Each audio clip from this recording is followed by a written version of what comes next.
Apa itu momentum?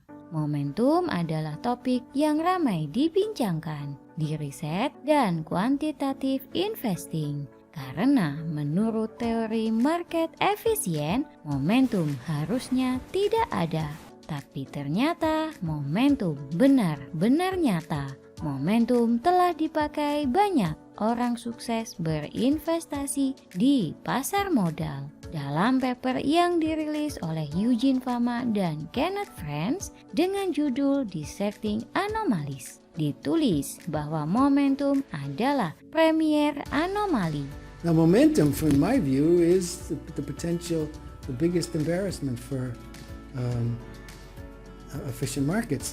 Anomali adalah faktor cuan yang tidak dapat dijelaskan dengan menggunakan teori yang mengasumsikan market yang rasional.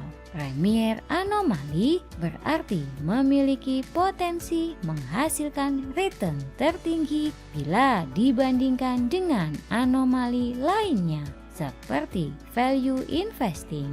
Narasimhan Jagadish dan Sheridan Titman mempublikasikan hasil risetnya yang berjudul Returns to Buying Winners and Selling Losers. Menemukan momentum adalah kecenderungan saham yang telah naik tinggi dalam 3 hingga 12 bulan akan terus naik. Momentum menggunakan time frame yang cukup pendek, di mana saham pemenang yang naik terus akan terus naik dan saham kalah yang turun terus akan terus turun. Momentum seharusnya tidak ada karena dapat menghapuskan gunanya semua riset tentang market efisien yang basisnya adalah pergerakan harga saham bertahun-tahun. Kenapa harus capek-capek analisa tahunan kalau hanya dengan 12 bulan analisa sudah bisa mengalahkan market? Istilah momentum dipinjam dari hukum kekebalan energi Newton yang pertama, di mana objek yang bergerak akan cenderung tetap bergerak, kecuali ada faktor eksternal yang mempengaruhinya. Dengan menggunakan momentum, maka kami bisa memilih saham apa yang dikoleksi dan saham mana yang dihindari dalam waktu dekat sesuai dengan kekuatan momentumnya. Kenapa momentum bekerja? Karena prinsip magnet. Harga saham yang naik akan menarik pembeli.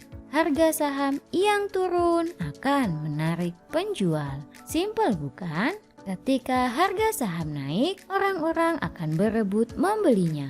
Ketika harga saham turun, orang-orang akan berebut menjualnya. Momentum bukan trend following. Momentum sekilas mirip dengan swing trading yang memanfaatkan tren jangka pendek hingga menengah.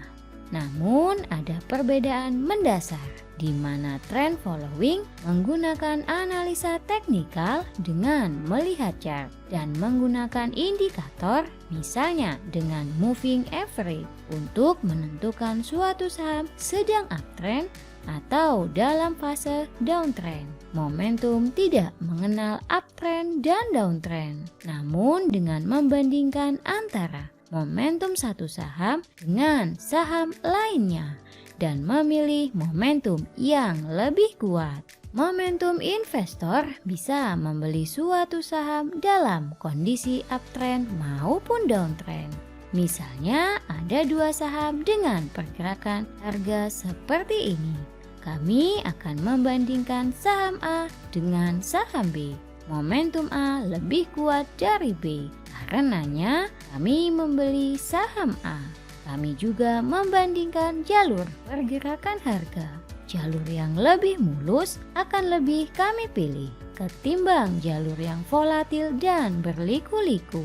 Kami adalah momentum investor. Bagaimana dengan Anda? Strategi investasi apa yang Anda pilih? Komen di bawah ya.